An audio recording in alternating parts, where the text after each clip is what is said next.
Hey guys, Kobe here. Welcome back to another Watcher of Realms video. Today I'll be showcasing KRIA.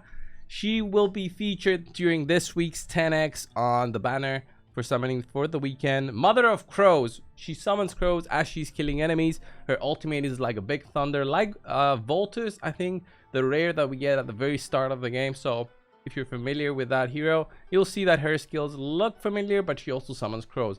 Looks very cool. I love lightning in games. I just love the way that it looks within game. So this is no exception. I did max her out for the showcase for today's video. I will go over her skills. I'll show the gear that I have. It's pretty end game since I'm on the test server. I have access to that.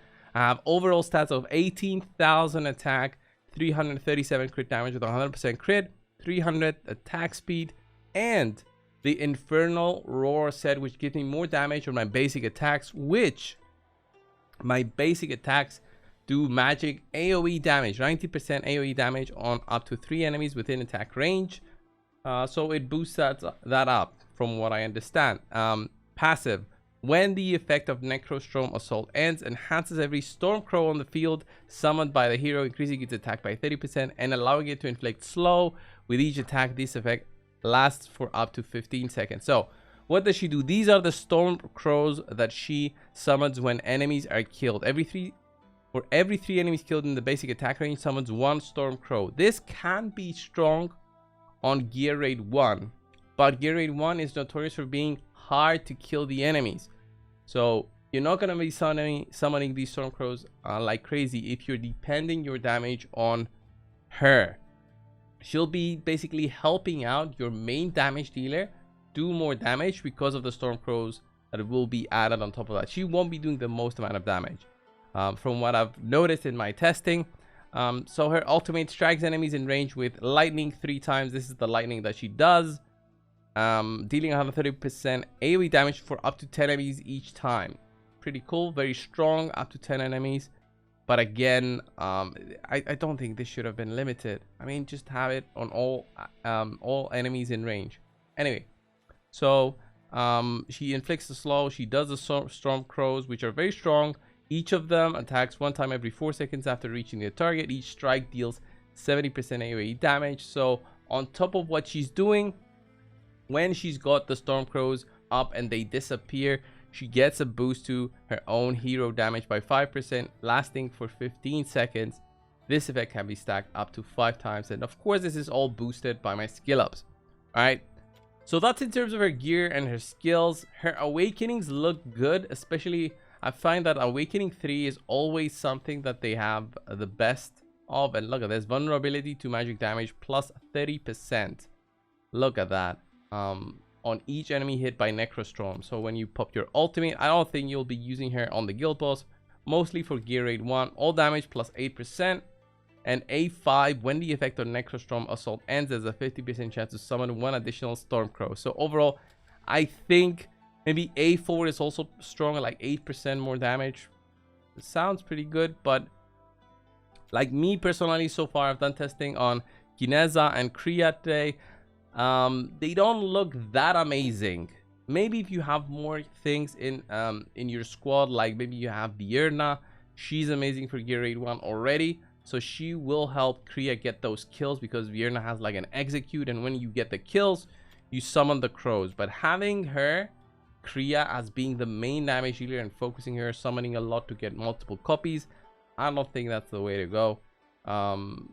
Even with awakening 3 for the magic attack as an AoE, boosting damage of the magic damage taken, I still don't think it's worth it. But let me just show you. Okay, this is stage 19. I'll show you guys on what she can do in here. She is pretty strong, but I have this leadership ability from the epic Aeon. We all got her just now through the fusion. Very easy fusions to do these epics. They'll be rotating through each faction's epic lords, and you'll be able to get them. And then after all that is finished, they'll do the rounds again. So if you're getting any extra fragments for it after you finish that, just be aware that they might introduce more in the future. So faction allies basic attributes by 10%. Faction allies damage dealt to enemies inflicted by stun, freeze, immobilize, and other control effects such as slow by 20% boost in damage. So if you've got Morrigan, that's a little bit higher. But I didn't want to use Morrigan for this showcase. So that's why I'm using Aeon for this one. Very strong hero here to compare the two is I'm having an A5 Iona. Iona is a hero we all get through a pack if we spend $5 at the start of the game. Of course, if you're totally free to play, you just gotta wait for a summon. Me personally, I don't think I summoned an Iona ever. I think all the awakenings that I have on her are through awakening stones, which is very weird. It just brings it all back to the discussion of whether some heroes have very much lower drop rates than others, and she's not even a lord. But let's go look at the comparing stats. 12,000 attack, 254 speed, so lower than KRIA. Crit rate 100%, 306% crit damage. No sets on Iona, but she is a 5, so she does triggers the talent that she has. She has more attack percent, increased damage of starburst by 50% on the A3, crit rate boost there, and then increase the ultimate duration also. And her ultimate, by the way, I believe does not get limited to the amount of enemies. Okay, does not get limited to the amount of enemies. Like KRIA is limited to 10 enemies with her ultimate. So remember the stats: 18,000 plus Infernal Roar versus 12,000. More crit damage on KRIA, more less crit damage on Iona. Let's have a look. This is like a basic strategy. I've featured it multiple times. It's a good way to test out whether a hero is good for gear rate 119 is where I'm stuck also, so I can't really push on 20. I didn't want to push for a video. So let's drop KRIA first. 21 cost, much higher than the 17 that we need for Iona. We'll drop Dolores. And basically the strategy with this one is we're just dropping in as much damage as possible. When the healing, not when it starts, but when the healing passes like 2 seconds, when you see the healing bar there, that's when you pop everything. I can actually pop everything now. Maybe I was a little bit quick on the trigger there, but we still have some solid damage. Look at that. We're dropping in these enemies. So I can drop in Iona immediately. No, not Iona, sorry. I can drop in Laurel. That will give me some rage boost there. And then I drop in my Mole. He drops down defense down and also can freeze. Okay, so I do have my ultimate now again. And I start dropping in my Wrath. He gives some attack speed there. And now I could drop in everything. I think I'm waiting for a heal by the big boss. So there's the big heal. I'm waiting like 2 seconds after that. 1, 2, and then I pop everything. And we see the big damage there. I can't really tell where the crows are. Remember, every 3 enemies that die within attack range, there's the crows. There, look at them. They're flying and then they go to the boss. Hit it for a little bit, but then they fall off. There's the crow again. I can actually do like a freeze here with Maul, stop them from hitting our target there. But now I'll withdraw Maul. So 1, 2, after that I'll pop in KRIA's ultimate. Let's see if that helps us a little bit. Let's see, we get some more rage. You have more in like 15 seconds. So waiting for Jungle's Grace. 1 second, 2 seconds. Let's pop everything again. Let's even pop Volca. She can apply some defense down and stuff. Let's drop in more. Let's do the heal. And it's looking strong here in terms of killing the targets, but big healings coming in from the boss. I don't have any artifacts that reduce healing. I know there's one. So I can pop my Maul here. Can pop KRIA again. Maybe we can get a kill, like a cheeky kill, so we can summon one of the crows.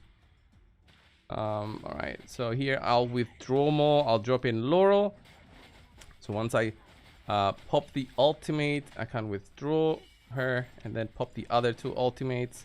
So Iona and KRIA can both attack and do some kind of damage there. We're trying to kill the enemies before they reach through the base, okay? But the more we kill, the easier it becomes. It's pretty obvious. So can even pop Dolores now. We can drop in Mole to help out. There's KRIA again with her ultimate. Very strong when you have it fully skilled up.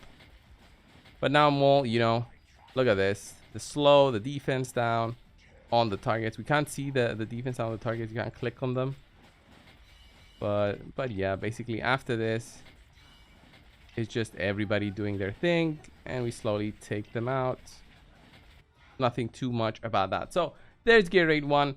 No power of dominance. Obviously with power of dominance it becomes, you know, very easy, but the idea is she gonna be worth it to help you clear it faster? Let's see the damage recap. Okay, let's see the damage recap. Remember, she has way more gear than she should. So if you're stuck on 18 and 19, look at this. You have 38 million on Iona and 41 on KRIA with 18,000 attack. So very, very close. That's why I mentioned at the start of the video, this was my testing before. That's why I mentioned KRIA is a solid hero, but you need a main damage dealer. You need something like a Kamet, a Vierna already. If you are aiming to push higher than 19. On 19, things work with Iona. You can work with my boy Abomination there with the Mole strategy. You drop in another 2 of them here. They barely do any damage, these 2. The main strategies for 20 and 21 is doing double the sides. You don't drop any melee heroes. So I would say she's good, but you need something that does the big damage, that kills off the targets. And once you kill off the targets, that's when the birdies come in and they give you more damage when they disappear. And that's how KRIA becomes, you know, very, very strong. So, would I go for Awakenings on her? Not really. If I get her, it's fine, but it's a 10x. There's also going to be a 2x during the weekend, but I think it's going to be separate banner. So if you want, you summon on the 2x. If you don't, summon on the 10x. Me personally, I've tested both Kineza and KRIA. They're not that amazing, but I'll be happily corrected by a big showcase by somebody else. You know, I've only been playing the game for about 79 days. So there might be some combos with KRIA that make her really shine on gear rate 1. Other than that, this was the video for today, guys. Thank you all for watching and subscribing to the channel. I hope you found this helpful. And if you have any ideas for any future videos, like on the test server, I have access to everything. Everything is unlocked. It makes it easy for showcases of specific teams and specific setups. There's even heroes that have still not been up on global that eventually they will come up, but I have no idea on the schedule on when those come up. So anyway, this was the video. See you guys.